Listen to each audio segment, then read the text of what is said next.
bersatu dalam doa. Tuhan Yesus, terima kasih ya Tuhan. Terima kasih atas kasih dan rahmat-Mu ya Tuhan yang ada di dalam kehidupan kami ya Tuhan. Kami sungguh bersyukur ya Tuhan memiliki Allah seperti Engkau ya Bapa. Ya Tuhan, pada hari ini kami ingin memuji dan menyembah-Mu ya Tuhan. Biarlah nama-Mu dipermuliakan di bumi dan di surga ya Bapa. Terima kasih ya Tuhan, terima kasih ya Bapa. Mari anak-anak muda yang siap memuji nama Tuhan katakan amin.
kekuatan hadapi segala tantangan. Tak pernah ku ragu, karena Dia bersamaku setia dalam kuasa mulia. Hanya di dalam namanya Yesus ya sumber pengharapan di sepanjang hidupku. Hanya di dalam kuasanya pasti tersedia kemenangan bagiku selamanya. Hanya di dalam namanya Yesus ya sumber pengharapan di sepanjang hidupku. Hanya di dalam kuasanya pasti tersedia kemenangan bagiku selama-lamanya. Yesus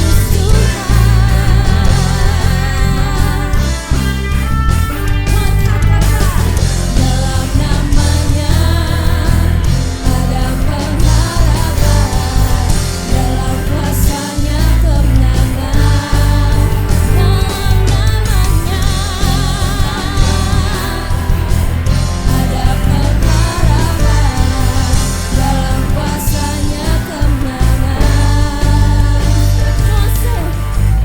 Hanya di dalam namanya Yesus ya sumber pengharapan di sepanjang hidupku. Hanya di dalam kuasanya pasti tersedia kemenangan bagiku selamanya. Hanya di dalam namanya Yesus ya sumber pengharapan di sepanjang hidupku. Hanya di dalam kuasanya pasti tersedia kemenangan bagiku selamanya.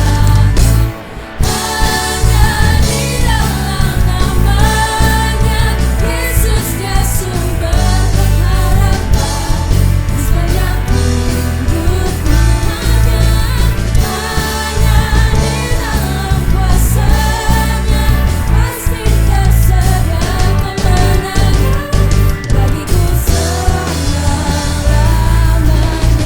Dalam namanya ada pengharapan, dalam kuasanya kemenangan. Dalam namanya ada pengharapan, dalam kuasanya kemenangan. Dalam namanya ada pengharapan, dalam kuasanya kemenangan. Dalam namanya ada pengharapan, dalam kuasanya kemenangan.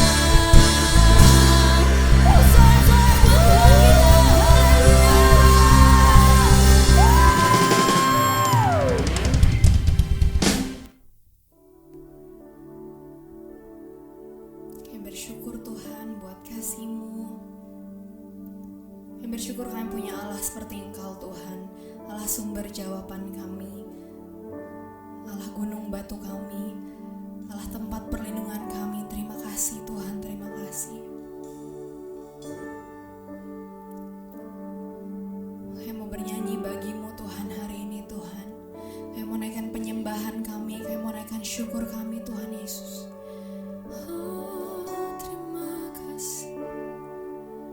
Kami perlu Kau Tuhan, kami rindukan Engkau.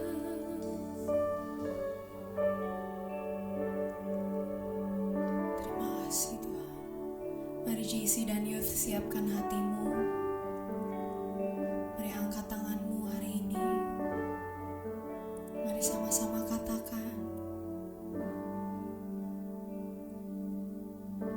Kau telah buktikan cintamu padaku. Kau membayarku dengan hidupmu. Ku bersyukur yang ada padaku, semuanya milikmu. Ku persembahkan seluruh hidupku di mezbahmu. Hanya Kau yang menjadi tempat jawaban. Hanya Kau tempatku berharap. Berjalan bersamamu, ku takkan goyah, sebab tangan kasih-Mu tersedia bagiku. Selamanya Kau ku cinta. Mari sama-sama tepuk tangan dengan terima kasih Tuhan. Kau telah buktikan cintamu padaku. Kau membayarku dengan hidupmu. Kami bersyukur Tuhan. Satu hal yang kami tahu Tuhan,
Hai everyone, Shalom. Tentunya kita bersyukur hari ini kita masih bisa beribadah. Tentunya dengan segala keterbatasan yang ada, tapi kita sama-sama bersyukur. Bahkan dimanapun kita berada, ibadah kita masih online, apapun itu tidak bisa membatasi kita menikmati hadirat Tuhan, menikmati kebenaran firman Tuhan. Dan hari hari ini mari kita sama-sama sebelum mendengarkan firman Tuhan, kita bersatu dalam doa. Terima kasih Tuhan Yesus, kalau Tuhan hari ini masih kumpulkan setiap kami, Tuhan berikan kami kesempatan untuk menikmati hadirat Tuhan, mempelajari kebenaran firman Tuhan, karena kami percaya kebenaran firman Tuhan yang akan memerdekakan setiap kami. Terima kasih Tuhan Yesus, kami siap mendengarkan firman Tuhan, bahkan kami sambut firman Tuhan dengan penuh rasa ucapan syukur, hati kami berlimpah, hati kami siap dan untuk belajar sesuatu yang baru, biar nama Tuhan terus dipermuliakan. Terima kasih Tuhan Yesus, haleluya, amin. Nah, pada ibadah hari ini kita akan sama-sama belajar. Saya rasa ini esensi dari kehidupan. Dalam hidup ini mungkin kalau kita praktekkan, kita akan belajar dari seorang tokoh yang hidupnya begitu luar biasa. Tapi kita sama-sama yakin dan percaya bahwa apa yang sama-sama kita pelajari hari ini boleh sama-sama menjadi berkat bagi setiap kami. Nah, sebelum kita mulai, saya teringat atau saya pernah dengar sebuah quote yang berkata, "If you squeeze an orange, you will get orange." Ya. Kalau kita peras buah jeruk, pastinya kita dapat jus jeruk.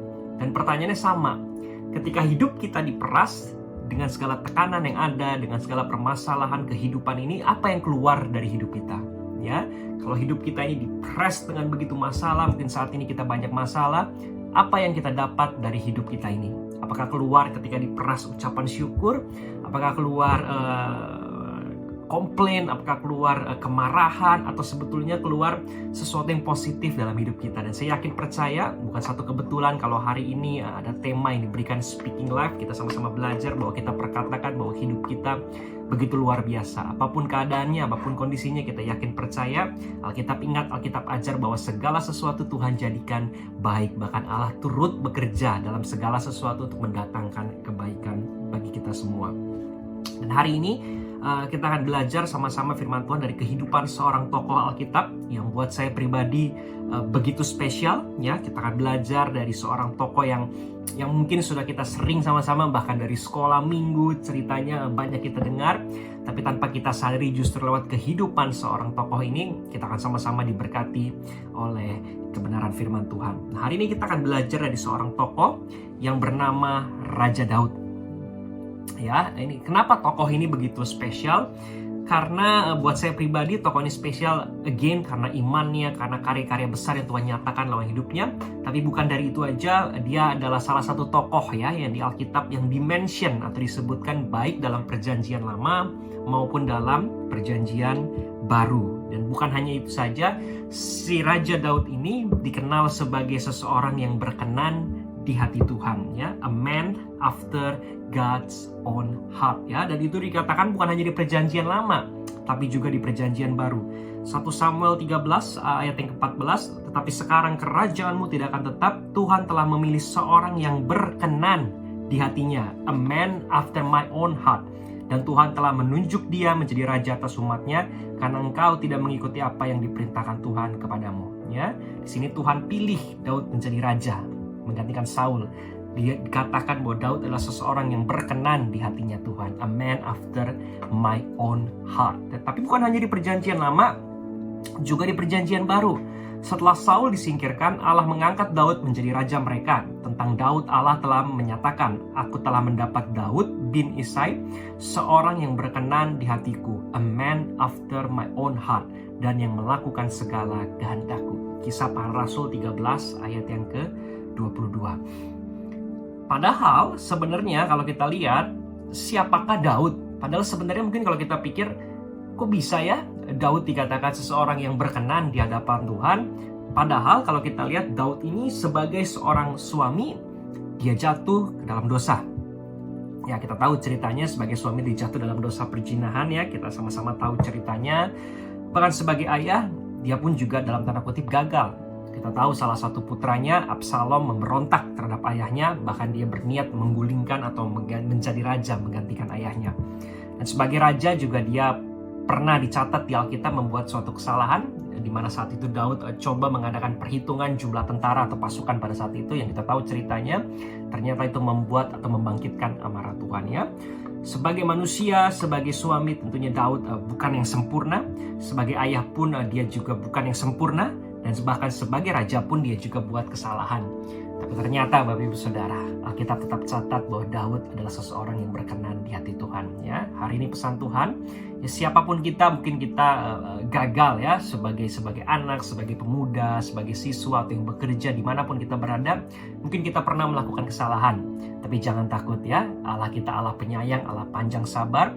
Ya, nggak ada kata bahwa Tuhan menolak kita. Siapapun kita, Tuhan terima kita dengan tangan terbuka ya. Jadi siapapun kita pada hari ini, Tuhan ingatkan pada hari ini, Tuhan pasti menerima kita. Bagian kita adalah datang menghadap kepada Tuhan ya.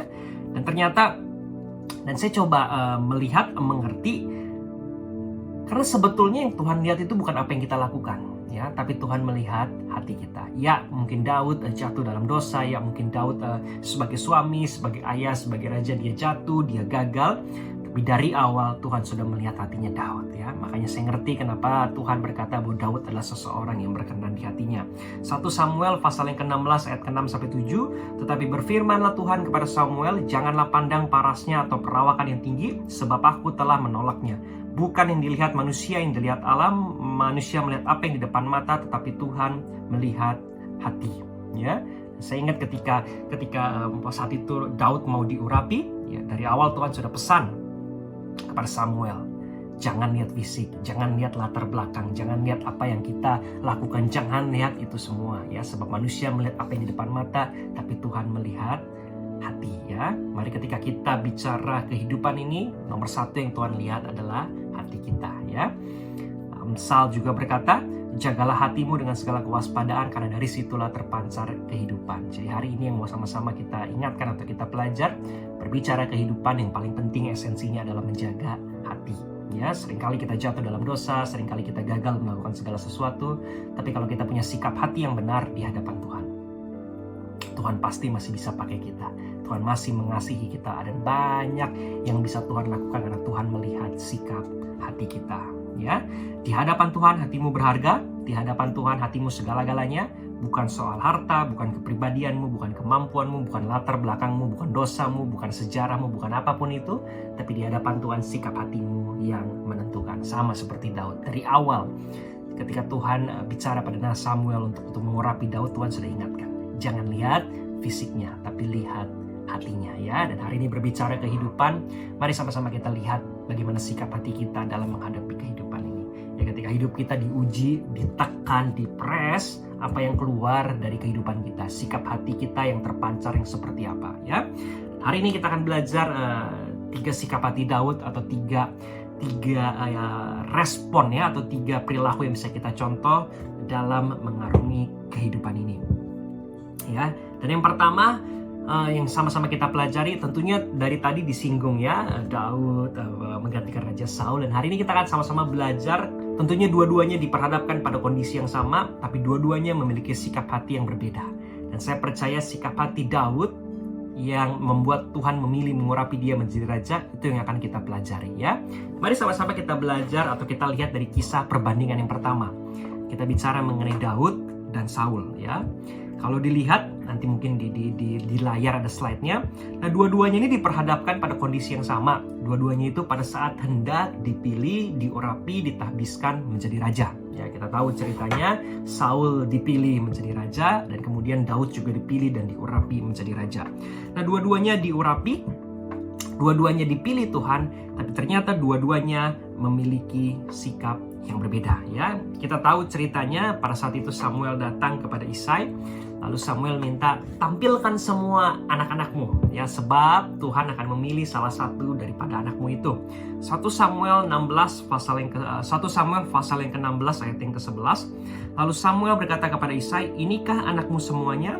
Jawabnya, masih tinggal yang bungsu tetapi sedang menggembalakan kambing domba. Kata Samuel kepada Isai, suruhlah memanggil dia, sebab kita tidak akan duduk makan sebelum ia datang kemari.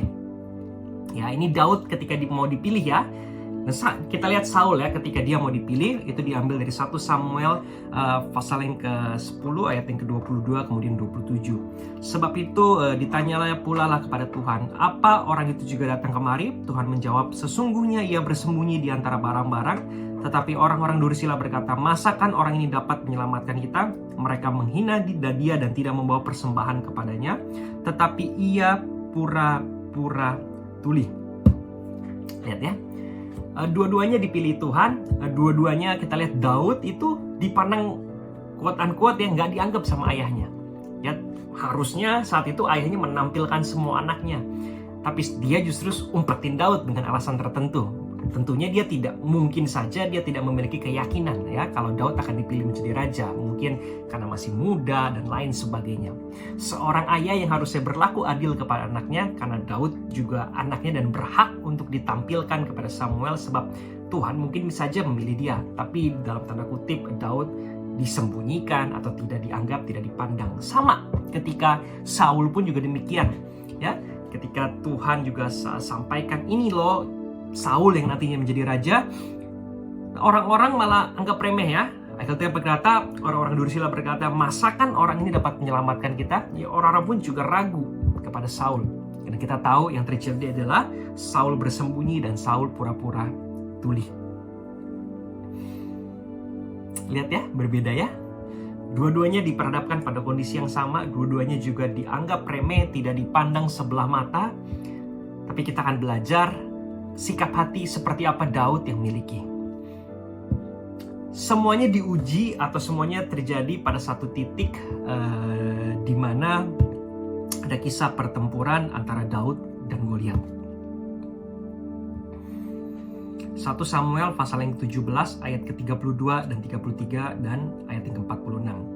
Berkatalah Daud kepada Saul, janganlah seorang menjadi tawar hati karena dia, hambamu ini akan pergi melawan orang Filistin itu. Tetapi Saul berkata kepada Daud, tidak mungkin engkau dapat menghadapi orang Filistin itu untuk melawan dia, sebab engkau masih muda, sedang dia sejak dari masa mudanya telah menjadi prajurit. Hari ini juga Tuhan akan menyerahkan engkau ke dalam tanganku, dan aku akan mengalahkan engkau dan akan memenggal kepalamu dari tubuhmu. Hari ini juga aku akan memberikan mayatmu dan mayat tentara orang Filistin kepada burung-burung di udara dan kepada binatang-binatang liar, supaya seluruh bumi tahu bahwa Israel mempunyai Allah. Lihat ya, kita lihat sama-sama dua orang ini diperhadapkan pada kondisi yang sama. Dua-duanya dianggap remeh, tidak dipandang ketika menjadi raja, tapi sikap hatinya berbeda.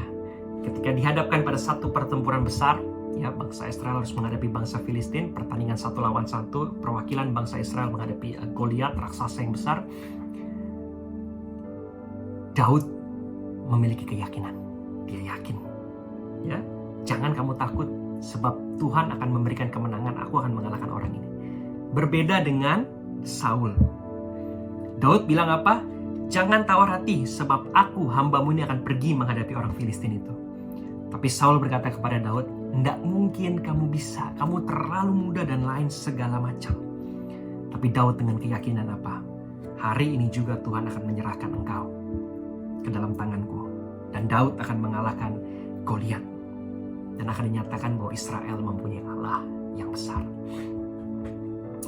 Daud tumbuh karena memiliki keyakinan dalam Tuhan. Karena Daud mengerti keyakinan kita dalam Tuhan akan menentukan hasil karya Tuhan. Boleh dua-duanya dipandang sebelah mata, tapi sikap hati berbeda. Daud menaruh keyakinannya kepada Tuhan. Karena Tuhan sanggup melakukan segalanya dalam kehidupan ini. Mungkin hari ini tuh banyak orang pandang kita remeh karena kita masih muda dan lain segala macam. Tapi mari sama-sama kita miliki keyakinan kepada Tuhan. Karena tanpa kita sadari, keyakinan kita kepada Tuhan yang akan menentukan karya Tuhan dalam hidup ini. Kalau kita yakin, kalau kita beriman, tentunya pasti Tuhan akan genapi dan Tuhan akan kerjakan. Kalau kita lihat kondisi, kalau kita lihat situasi, mungkin rasanya nggak ada alasan ya. Orang nggak pandang kita, apapun begitu banyak situasi, kondisi. Tapi kalau kita yakin, kita percaya. Dan itu yang Tuhan mau, sikap hati yang kita miliki. Dalam hidup ini seringkali Tuhan izinkan banyak ada badai kehidupan. Tuhan izinkan banyak hal yang kurang mengenakan terjadi. Tapi lepas daripada itu, yang kita bisa pelajari dari Daud. Apapun boleh terjadi. Tapi selalu memiliki keyakinan dalam Tuhan. Sama dalam hidup ini. Kita harus selalu memiliki keyakinan kepada Tuhan. Karena lewat keyakinan kita yang akan menentukan karya Tuhan dalam hidup ini. Jadi sikap hati Daud dalam mengarungi kehidupan yang sama-sama bisa kita pelajari, kondisi apapun boleh terjadi, tapi terus memiliki keyakinan dalam Tuhan. Ya. Dan yang kedua yang paling penting saya rasa kita juga akan diberkati lagi sama-sama bahwa Daud dan Saul diperhadapkan pada kondisi yang sama, serupa, sejenis, tapi sikap hati keduanya yang berbeda. Ya, kita tahu ceritanya Daud itu juga pernah jatuh dalam dosa. Tadi sempat disinggung di awal, ya, sebagai suami dia gagal, pernah jatuh dalam dosa perzinahan, ya, ketika dia membunuh suami dari istri orang. Dan kita tahu ceritanya Daud menikahi istrinya. Dan juga Daud sebagai raja pernah jatuh dalam dosa ketika dia mengadakan perhitungan terhadap jumlah rakyat pada saat itu. Dan Saul, kita tahu juga dia jatuh dalam dosa. Ya, ada banyak kejadiannya di mana satu kali Alkitab mencatat Saul mencoba memberikan persembahan sebelum pada waktunya karena dia pikir lewat persembahan itu boleh diberikan dan mungkin Tuhan tergerak hatinya memberikan kemenangan dan lain sebagainya. Tapi justru apa yang dia lakukan justru membangkitkan amarah Tuhan, ya, karena Daud memberikan persembahan tidak tepat pada waktunya. Ya, itu nanti bisa di layar bisa dilihat, itu kejadian dalam 2 Samuel pasal yang ke-12 ayat ke-9 dan 13, lalu pasal yang ke-24 ayat 10, ya. Tapi saya mau fokus bukan kepada kejadiannya, tapi saya mau sama-sama kita lihat responnya, ya. Ketika dua-duanya jatuh di dalam dosa, ya, dua-duanya ditegur oleh Tuhan melalui hambanya pada saat itu, tapi dua-duanya ini Daud dan Saul memberikan respon yang berbeda. Lihat, ya. Ayat yang ke-13 di sebelah kiri Daud, ya, ketika ditegur, ketika dia jatuh atau berbuat sebuah dosa kesalahan, Daud berkata apa? Aku sudah berdosa. Daud mengakui kesalahannya, aku sudah berdosa. Ya, sama di ayat yang ke-10 itu pasal 24 ayat 10, respon Daud diberi warna kuning sama. Daud mengakui kesalahannya bahwa dia juga telah berdosa. Tapi lihat Saul, 1 Samuel pasal yang ke-15 ayat ke-22 dan 24. Tetapi jawab Samuel, apakah Tuhan itu berkenan kepada korban bakaran dan korban sembelihan sama seperti kepada mendengarkan suara Tuhan? Sesungguhnya mendengarkan lebih baik daripada korban sembelihan, memperhatikan lebih baik daripada lemak domba-domba jantan. Berkatalah Saul kepada Samuel, aku telah berdosa, sebab telah kulangkai titah Tuhan dan perkataanmu, tetapi aku takut kepada rakyat, karena itu aku mengabulkan permintaan mereka. Dan ya, Daud ketika ditegur, aku telah berdosa, Daud mengakuinya. Tapi lihat Saul ketika ditegur, sama di awalnya mungkin Saul mengakui aku telah berdosa. Tapi Saul pakai kata tetapi. Dia coba cari alasan, cari pembenaran. Aku lakukan ini karena aku takut kepada rakyat. Dua-duanya pada kondisi yang sama, ditegur, tapi dua-duanya memiliki sikap hati yang berbeda. Dan itulah sama-sama kenapa saya sadar Daud boleh jatuh dalam dosa, tapi kehidupannya Tuhan selalu menyertai. Karena Tuhan lihat hatinya Daud. Ya, Daud dalam dosa, tapi sikap hati Daud selalu memberikan respon yang benar. Kisah ini lanjut. Tentunya atas dasar dosa yang mereka lakukan ada konsekuensi yang Tuhan izinkan terjadi. Ya, kisah ini lanjut. Ketika Daud jatuh dalam dosa, pasal yang ke-12 ayat ke-20, setelah dia mengakui kesalahannya, yang Daud lakukan adalah ia masuk ke dalam rumah Tuhan dan sujud menyembah. Ketika dia mengakui dosanya, lalu Daud sujud menyembah, masuk dalam altar. Begitu juga dalam pasal yang ke-24 ayat ke-18 sampai ayat 19 dan ayat ke-25. Sama, ketika Daud jatuh dalam dosa, ketika ditegur dia mengakui. Bukan hanya itu saja, dia mendirikan mesbah bagi Tuhan. Ya, dia dirikan mesbah, dia bangun altar, dia sembah Tuhan. Bandingkan dengan Saul, ketika dia jatuh dalam dosa, ditegur oleh nabinya. 1 Samuel pasal yang ke-15 ayat ke-26, ke-27 dan 35. Ketika Samuel tegur, lalu ketika Samuel hendak berpaling setelah selesai menegur Saul, tapi Saul memegang punca jubah Samuel sampai robek. Saul tidak terima ditegur, hatinya masih keras. Dan ini ini yang sedih di ayat yang ke-35 pasal yang ke-15. Sampai matinya Samuel tidak pernah bertemu lagi dengan Saul, tetapi hatinya terus-menerus bersedih karena Saul, dan Tuhan menyesal telah menjadikan Saul raja atas Israel. Hari ini sikap hati yang bisa kita pelajari dalam kehidupan ini, ya memang seringkali mungkin kita jatuh, tapi pertanyaannya bagaimana sikap hati kita? Atau setelah kita jatuh, kita dapat teguran, kita dapat peringatan, ada orang yang coba nasehatin kita, bagaimana sikap hati kita? Apakah kita memberikan respon yang benar, kita mengakui, lalu Daud lakukan bukan hanya mengakui, tapi dia bangun altar, dia bangun mesbah, dia sembah Tuhan? Atau kita seperti Saul, justru Saul mungkin terkesan mengakui, tapi Saul coba cari pembenaran atas apa yang ia lakukan. Lalu bukan hanya itu saja, Saul tidak terima ditegur, dia coba lakukan banyak hal, pemberontakan, dia coba pertahankan semuanya. Dan saya rasa pesan penting dalam kehidupan ini, mari kita sama-sama memiliki sikap hati, terutama memberikan respon yang benar.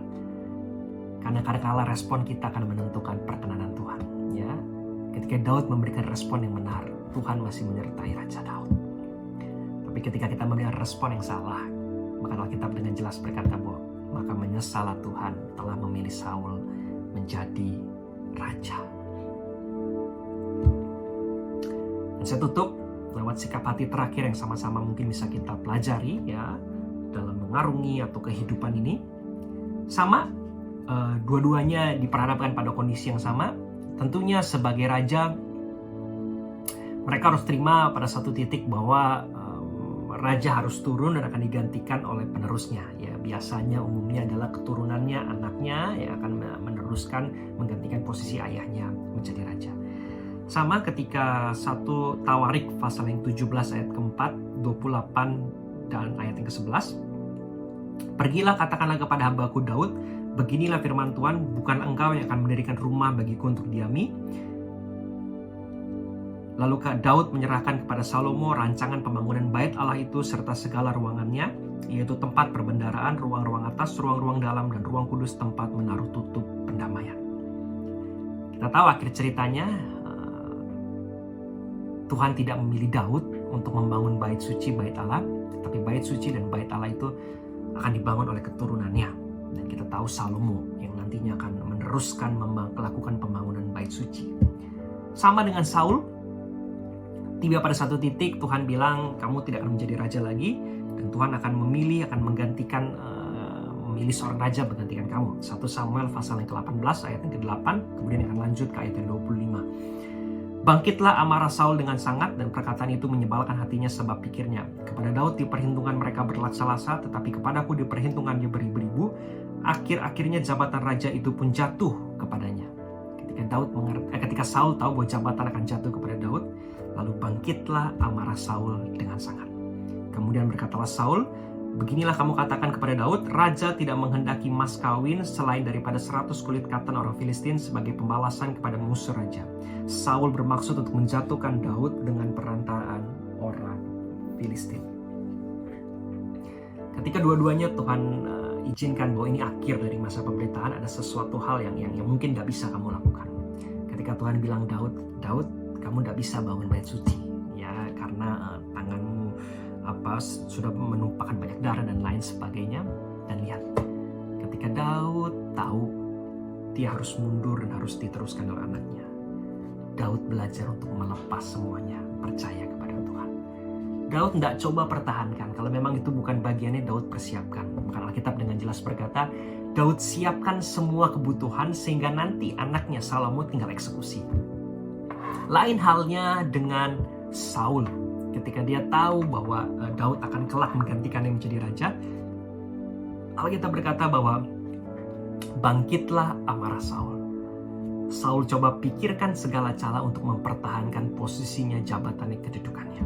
Ya, bahkan Alkitab catat bahwa Saul adakan, ayo kamu coba bunuh orang Filistin, ya.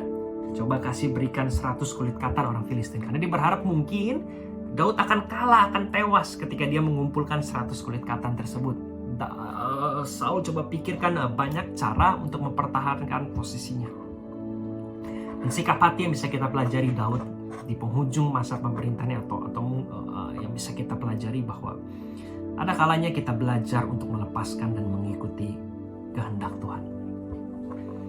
Dalam hidup ini ada kalanya Tuhan minta kita untuk lepaskan apa yang kita pegang, apa yang kita punya. Mungkin kita pikir itu sesuatu yang tidak bisa kita lepaskan, mungkin itu sesuatu yang kita pikir itu segala-galanya buat kita. Tapi ada kalanya Tuhan minta kita untuk lepaskan dan percaya akan kehendaknya. Belajar untuk melepaskan dan mengikuti kehendak Tuhan. Percayalah apa yang Tuhan rencanakan dalam hidup kita selalu baik. Bahkan kalau Tuhan ingin kita lepaskan sesuatu, Dia sanggup menggantikan, bahkan Dia sanggup menyediakan yang jauh lebih baik. Bagian kita percaya nggak? Karena seringkali dalam hidup ini kita terus coba pertahankan apa yang kita punya. Padahal tanpa kita sadari, kalau kita lepaskan apa yang kita punya, Tuhan sanggup gantikan dengan sesuatu yang jauh lebih besar. Yohanes 3 ayat 16, karena begitu besar kasih Allah akan dunia ini, sehingga Ia mengaruniakan anaknya yang tunggal.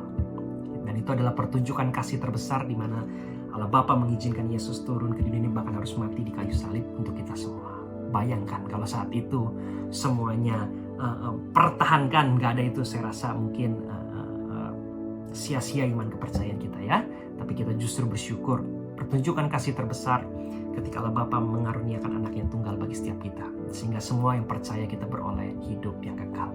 Dan itu adalah dasar dari sebuah kasih. Kalau kita sungguh mengasihi, kita harus berani untuk melepaskan. True love is not possessive, ya. Dan saya pada waktu siapkan firman Tuhan ini, saya lagi nonton ada sebuah talk show ya, ada seorang pembicaraan kepada sebuah presenter terkenal.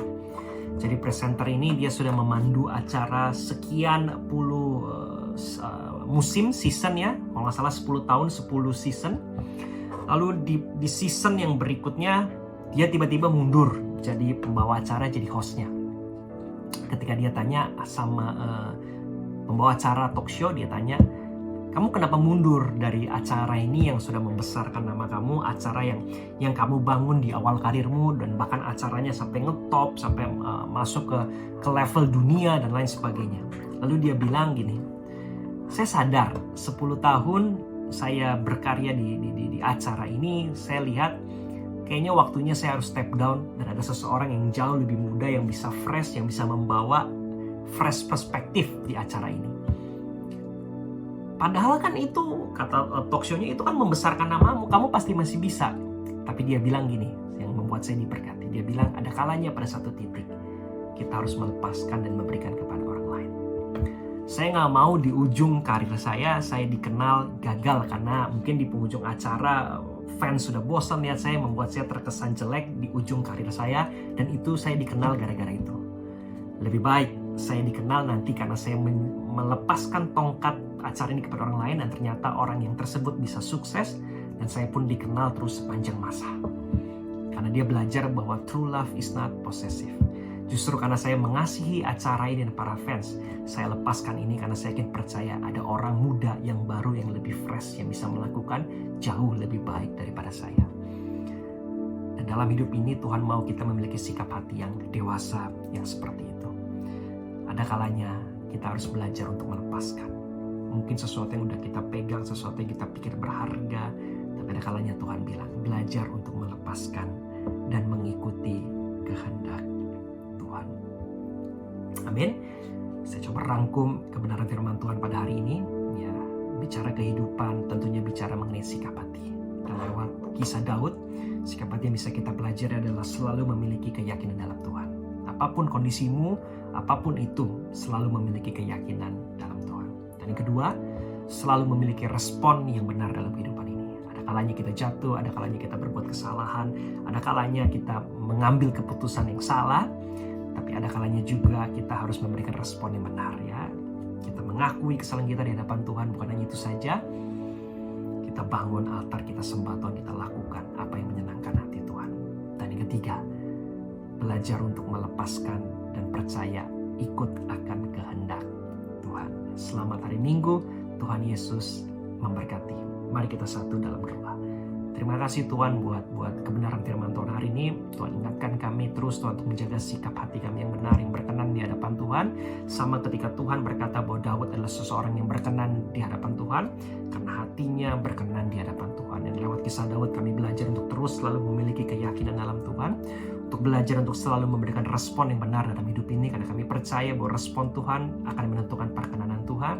Dan kami belajar untuk melepaskan dan percaya akan kehendak Tuhan. Kami yakin Tuhan, apa yang kami lepaskan saat ini, Tuhan sanggup menggantikan, bahkan Tuhan sanggup memberikan yang lebih baik dari apa yang bisa kami pikirkan, atau apa yang kami harapkan. Terima kasih Tuhan, nama-Mu ditinggikan, nama-Mu diagungkan, kekal sampai dengan selama-lamanya. Haleluya. Amin. Teman-teman yang dikasih Tuhan, mari kita angkat kedua tangan kita. Terimalah berkat yang berlimpah-limpah dari Bapa Surgawi, dan kasih karunia daripada Tuhan kita Yesus Kristus, dan persekutuan yang manis dengan Roh Kudus, sampai nanti Tuhan Yesus akan datang menjemput kita semua di awan-awan yang permai. Semua yang percaya sama-sama kita katakan amin.